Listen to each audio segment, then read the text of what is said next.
So you guys remember when Jerry Seinfeld swerved Kesha when she tried to give him a hug? It's hard to just sleep when you're tired because people are tired most of the time. Gosh, I love you so much. Oh, thanks. Can I give you a hug? No, thanks. Please? No, thanks. A little one. Yeah, no, thanks. Oh.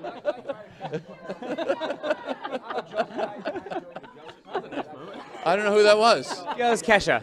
Okay, well, I wish her the best. And do you guys remember who was mostly calling him a douchebag, an asshole, a jerk for doing that? Women. I made that up.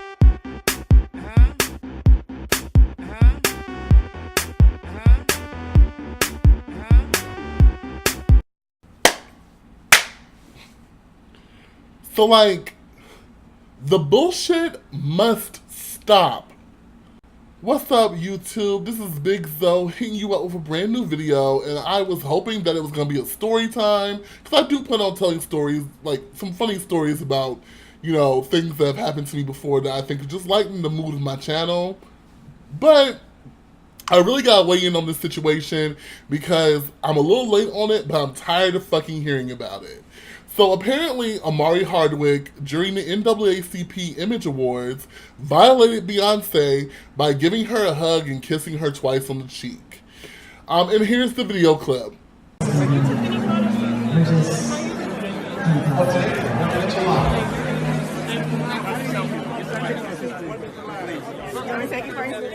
So I'm sure that pretty much most of you have seen that clip by now. I mean, it's been all over social media, whether you have Facebook, Instagram, Twitter, whatever. People have gone in and pretty much vilified this man and demonized this man for doing that. And honestly, it's a bit much. Now, let me play devil's advocate real quick. I do feel as if he did get a little too intimate. That is something that I think that happens with people a lot. They do tend to kind of be like, oh, I have the right to invade your space or invade your privacy.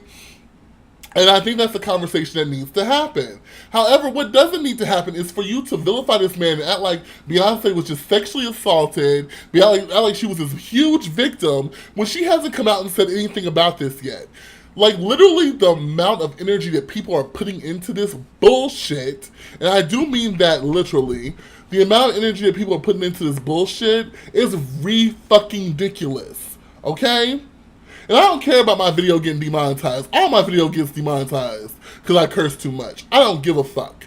I'm ranting. This bullshit has got to end. I listen to a lot of podcasts and a lot of other platforms out there, and this is another thing that pisses me off. I'm not going to say specifically which podcast I was listening to, but if you watched my videos recently, you already know that I already have a distaste for one of them, and it's slowly starting to build. Actually, not that slow. Every time the video drops of them, and I listen to their podcast, I'm like really into it, and they talk about a subject such as this, and it really turns me the fuck off. Like, I literally had to turn it off and stop listening to them talk. So, in this particular podcast, these people were talking about how Omari Hardwick just represents men who violate women's spaces all the time, and just like Joe Biden, and things of that nature, and that whole controversy that's going on right now. And I will say, I do believe that there is a conversation that needs to happen about how when people feel uncomfortable in situations, but even in the Joe Biden situation, the women who have spoken out about that have all basically said that they don't believe that he intentionally tried to harass him. It's just a conversation that needs to happen, or a conversation that needs to happen in references to being in professional workspaces, about having your personal space being violated, or having someone act a little inappropriately, even if it's not by intention. Even I think that is being blown out of proportion. Because in my opinion, if you know it's not intentional, then you shouldn't be making a big deal about it. I mean, I think that something needs to be said, like maybe addressed to him himself. Hey, stop giving these girls too many hugs. Stop, giving these lingering hugs all the time. We know you don't mean any harm, but it just, the way it looks in the public, it just looks a little shady. but to expose it and to demonize Joe Biden and to demonize Omari Hardwick. Let's get back to the Omari Hardwick situation, because that's the meat and potatoes of this situation that I really want to fucking weigh in on, okay? Let's be 100% clear. If it wasn't for the fact that it was Beyonce, half you bitches would not even fucking care. Ooh. Did I just drop some fucking truth? Big Zo, did you really? Oh, people gonna be in their feelings for all the people that, watch this video, which probably won't be a lot, but whatever. But, if it wasn't for the fact that it was for Beyonce, it was Beyonce, let's be clear, none of y'all would care.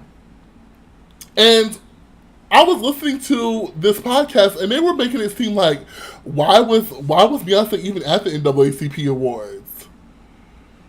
So much for Black excellence, huh? Yeah, don't be a hypocrite, bitch. And also, just the fact that because she's Beyonce and because it was Beyonce and Jay-Z, people don't have the right to come over there and want to greet them and want to embrace them and hug them.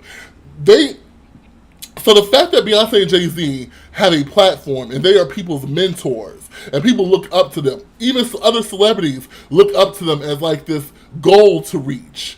And they see their mentor in public and they want to go over there and embrace them and things of that nature. Do you not think that Beyonce and Jay-Z, if they had the power, they have the fucking power to be like, no, bitch, we're not talking to nobody right now. Tell them we're not talking to nobody right now. But no, they invited the people to come over and speak to them.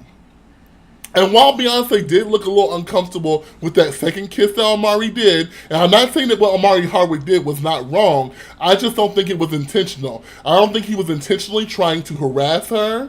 I think it was like him being nervous, and I think he was doing the wrong version of that, that hug, kiss sort of thing. He did it out of sync. That's why I think. People took this, they ran with it, they're sending them in death threats, they're just talking all this shit about him and his family, talking all this shit about him, and then all you bitches with these fucking platforms, you SJW bitches, and you fucking people who are pretending to be feminists, because you're not real feminists, okay? You're a man-hating bitch, is what you are. That's not feminism. Feminism is equality across the board for all gender and gender identities.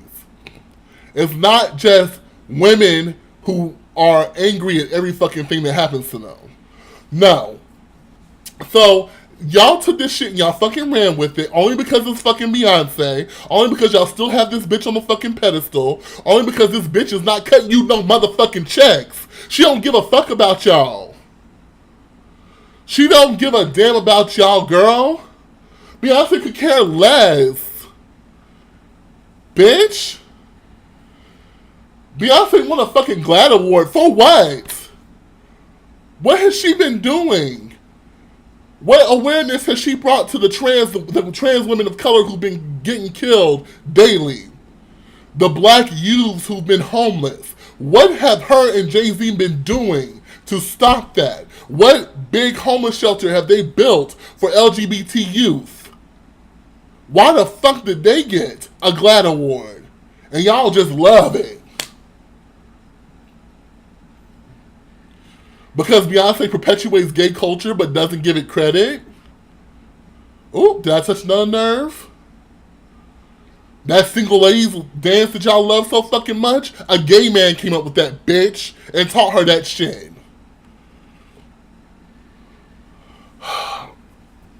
It really pisses me off because and then just the wherewithal, just the fucking audacity, you guys. The fucking audacity. Like, these people are villainizing and coming for Omari Hardwick. Which, like I said, I'm not giving him a complete pass. I think that he needed to be corrected on how he did that. But I don't think that it warranted what he got and what he received. And that he victimized Beyonce. But you come so hard for Omari Hardwick, but you have the nerve on your fucking platform, bitch, and I'm sorry, but you have the nerve to make it seem like what Cardi B talked about or what she bragged about doing in her past, which is drugging, robbing, and raping men, was not a big deal. Like, what is happening? What is happening, you guys? Like, I just don't understand. It just makes it to the point where it's just not even fun to turn on your fucking search engine anymore. It's not even fun to look at hot topics anymore. Everybody's having to apologize for this. Everybody's having to apologize for that. And as far as women are concerned, if you shake their hand the wrong way, if you look at them the wrong way, all of a sudden you're violating them. And I think there is a conversation that needs to be had about inappropriate behavior. However, because we are sitting here scrutinizing and spending a lot of time on minute shit, the real women out there who are being violated, who are being sexually harassed at work, who are being targeted by real men who are really trying to intentionally harm them and sexually harass them, they get left unheard. Because you're worried about Beyonce getting a hug from a fan, from a fucking actor who admires her. I'm done. It was a rant. I'm sorry. And I apologize if anybody feels like disrespected or anybody feels like I was being very disrespectful on this. I apologize. But like when I rant, I go in the fuck in. I'll talk to y'all later and we'll have a conversation about this. I think I might do a live soon where I just kind of like clearly talk about how I feel about things like this. But we'll talk. Peace.